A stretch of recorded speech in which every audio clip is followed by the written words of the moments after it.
गुलाब की खेती करने वाले किसान अब भुखमरी के कगार पर पहुंचने वाले हैं। जी हां, ये ऐसा हम इसलिए कह रहे हैं क्योंकि कोरोना वायरस की मार अब इन खेती करने वाले किसानों को भी पड़ी है। गुलाब की खेती करने वाले किसानों की सूद लेने वाला अब कोई नहीं है। तस्वीर हम आपको दिल्ली के डेरा गांव की दिखा रहे हैं, जहां पर कई एकड़ में गुलाब की खेती करी जाती है और इस खेती करने के बाद जो इससे पैसा आता है उसी से 50 घरों का पालन पोषण होता है। जी हाँ, यहाँ के जो किसान हैं वो चिंतित हैं क्योंकि लॉकडाउन 2 चल रहा है, 3 मई तक लॉकडाउन है, जिसकी वजह से अब इन किसानों के चेहरे पर मायूसी है क्योंकि इसी गुलाब से वो कभी तो किसी का घर सजाते थे तो कहीं किसी मंदिर के भगवान पर ये गुलाब चढ़ा करते थे और कई खुशियों के कार्य में ये गुलाब के फूल शामिल हुआ करते थे। लेकिन लॉकडाउन की वजह से ना तो कोई खुशी के माहौल है और ना ही कोई शादी और ब्याह हो रहा है, जिसकी वजह से ये फूल अब यहीं पर खिल के मुरझा कर गिरने को मजबूर हो गए हैं और इसी वजह से जो किसान हैं वो चिंतित हैं।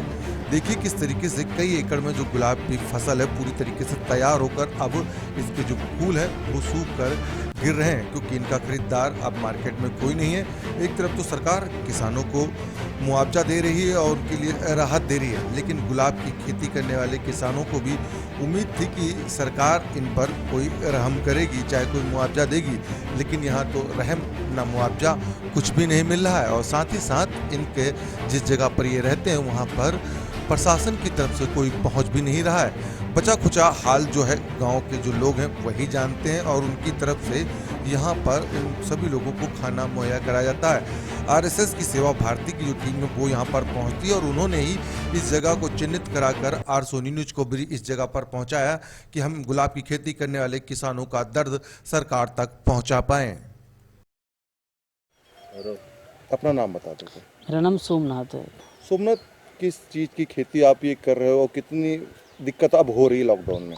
जी, हम गुलाब की खेती कर रहे हैं और हमें बहुत ही ज़्यादा दिक्कत हो रही है। जो हमारा एक रोज़गार है ये गुलाब से ही है और इस मार्केट के बंद होने की वजह से, लॉकडाउन होने की वजह से हमारे पूरा फूल बेकार हो रहा है, जिसकी वजह से ये आप देख रहे हैं बिल्कुल सूख चुके हैं। और अब ये मार्केट बंद होने की वजह से ना कहीं ना ले जा पा रहे हैं, ना कुछ कर रहे हैं। इसकी वजह से हमें बहुत ही दिक्कत हो रही है क्योंकि हमें बिजली का बिल और खेती की जो किराया है सारा कुछ हमें देना पड़ता है। इस वजह से हमें बहुत ही दिक्कतों का सामना करना पड़ रहा है। इसलिए एक तरफ से हम बर्बादी की स्थिति पे आ गए हैं।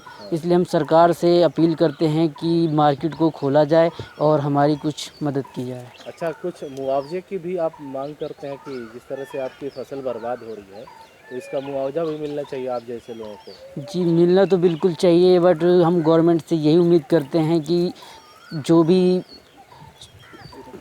भी कुछ करे, लेकिन ये है कि एक तरफ से हमें कुछ ना कुछ मदद, बारे में भी सोचे सरकार, हमारे बारे में सोचे, कुछ ना कुछ मदद पहुंचाई जाए हमें अच्छा, भी। आपका काफ़ी यहाँ परिवार भी यहाँ पे रहता है, खाने पीने की क्या स्थिति है? आपके पास पैसे हैं खाने के लिए? जी नहीं, बिल्कुल भी नहीं है क्योंकि जो हमारी खेती है ये सीज़न वाइज खेती होती है, साल को में। अब हमारा इसमें मतलब फूल पाती स्टार्ट होता पैसे साल। नहीं है तो खाना कैसे खाते हैं? कौन खिलाता है आपको? जी, वही आरएसएस कम जो टीम आई थी उसी से 2 टाइम खाना मिलता है और उन्हीं लोगों से मतलब हमें मदद मिली है जो भी थे। तो इसीलिए हम गवर्नमेंट से अपील करते हैं कि कुछ मदद भेजी जाए, मार्केट वगैरह खोला जाए क्योंकि हमारे गुलाब सूख चुके हैं और अब आगे के लिए कुछ। सेवा भारती के अलावा दिल्ली सरकार के तरफ से या फिर कोई भी आप लोगों को खाना या राशन पहुँचाना है यहाँ पे? नहीं जी, अभी तक यहाँ आदमी ही नहीं आया है सेवा, और तो कुछ पहुँचाने की बहुत दूर की बात है। हमें गवर्नमेंट की तरफ से अभी तक कोई एक उम्मीद तक नहीं दिखी है यहाँ पे। ठीक।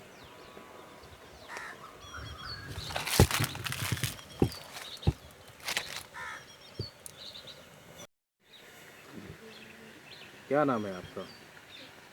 मायावती। अच्छा, आप यहाँ पर अपने बच्चों के परिवार के साथ रहती हैं। हाँ भैया, खाने पीने का किस तरह का इंतजाम है लॉकडाउन के बाद से? अभी भैया हो लावत हैं हम्म, दोनों टाइम खाना, हम्म। वही हम सबको खात पिए थे। अच्छा, आपकी जो खेती है वो अब लोग ले जा रहे हैं, गुलाब कोई खरीदने आ रहा है यहाँ पे? अब भैया शादीशुदा कुछ है ही नहीं तो गुलाब को ले जाई। हम्म। अब सब खेते में सूख रहा। अच्छा, गुजर बसर जो रहे हुए का आप यह सोचते कहे सोच रहे? अब गुजर बचर यही से हुआ भैया, यहाँ बेचा जात यही से खावा जात है। कितने परिवार हैं आप लोग इधर? हमारे भैया 10-11 परिवार। 10-11 परिवार। हाँ। तबे सेवा भारती वाले खाना पहुंचा रहे, कौन पहुंचा रहा? हाँ बस यही भैया हो लावत है। अच्छा, सरकारी कोई मदद आ रही कुछ आप? ना सरकार वरकार यहाँ भैया को नहीं होते, बस यही 2 जने भैया हो रावत खाना दिए, बस यही चाहे जो उन मदद। अच्छा, सरकार से क्या कहियो, कुछ कह चाह रहे हो आप? कोई मदद के लिए कोई गुहार लगाए थे आप? अब जौन कुछ मदद दिए, अब यहाँ खेती तो हमार कुछ है नहीं न भैया, अब जौन दिए वहाँ सब ठीक है। तस्वीरें हम उन परिवार की दिखा रहे हैं जो कि गुलाब की खेती किया करते हैं। इन बच्चों को पता भी नहीं है कि लॉकडाउन होता क्या है और लॉकडाउन का असर आगे इनकी जिंदगी पर कितना पड़ेगा, क्योंकि जो इनके परिवार के लोग जिस खेती को करते हैं उस खेती से ही इनकी जिंदगी का जीवन जो है वो चलता है और गुजर बसर होता है। लेकिन गुलाब के खरीदार नहीं है और गुलाब के जो फूल हैं वो अब यूं सूख सूख कर गिरते हुए जा रहे हैं। खेतों में किसान इस फूलों को लेकर भी चिंतित है, क्योंकि इन फूलों को खरीदार करने के लिए कोई भी नहीं। और 3 मई को भी अगर लॉकडाउन खुलता है उसके बाद मार्केट में किस तरीके का मार्केट मिलेगी जिसकी वजह से फूल अपना बेच पाएंगे, इसको लेकर भी जो किसान है वो काफ़ी ज़्यादा चिंतित हैं। यहाँ पर आरएसएस सेवा भारती की जो टीम है वो इन परिवारों को 2 वक्त का जो खाना है वो मुहैया कराती है, साथ ही साथ सूखा राशन भी उनकी तरफ से वितरण किया जाता है। देखिए तस्वीरों में किस तरीके से सूखे फूलों को तोड़ता हुआ किसान नजर आ रहा है।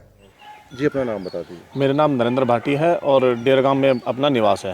तो नरेंद्र जी, आप इतनी दूर खाना बांटने आए हैं, इन जो किसान हैं गुलाब के, क्या वजह है जो इतनी दूर आप आते हैं?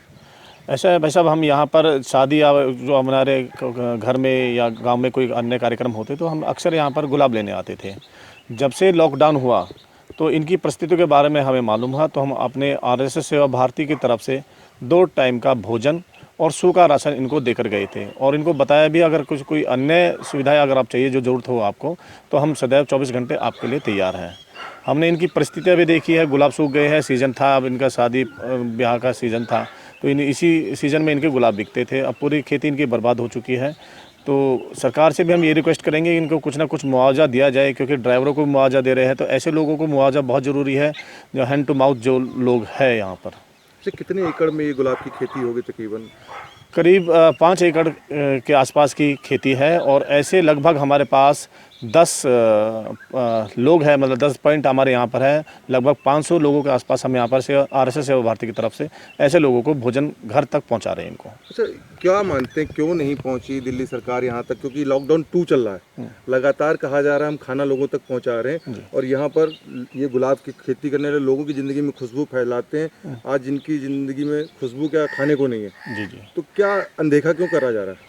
मुझे ऐसा लगता है कि जो जिस तरह से ग्राउंड अपने वर्क करना चाहिए था सरकार को उस तरह से नहीं हुआ, क्योंकि हमारे आरएसएस सेवा भारती तो सब जगह पहुंची हुई है, ग्राउंड अपना वर्क पूरा होता है, सबसे टच में होते हैं। उन्होंने दिल्ली सरकार ने सिर्फ अपने पॉइंट बना दिए हैं, जैसे एसडीएमसी स्कूल हो गए, कुछ अपने बड़े स्कूल हो गए जहाँ पर अपना उनका भोजन वितरण होता है। एक्चुअल में होना, जैसे केजरीवाल जी बोल रहे थे कि भी घर तक भोजन पहुँचाना होगा, वो नहीं पहुँच पा रहा है सही लोगों के लिए।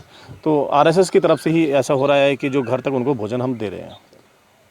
अब देखने को इस खबर को दिखाए जाने के बाद स्थानीय नेता या सरकार इन किसानों की कोई मदद करती है या नहीं करती है। क्या दूसरों की जिंदगी में खुशी देने वाले फूल के जो किसान हैं उनके चेहरे पर खुशी आ पाएगी या नहीं? अगर आपकी इस खबर के बारे में कोई भी राय हो तो कमेंट बॉक्स में जरूर लिखें। ज़्यादा से ज़्यादा इस खबर को शेयर करें और हमारे चैनल को सब्सक्राइब जरूर करें।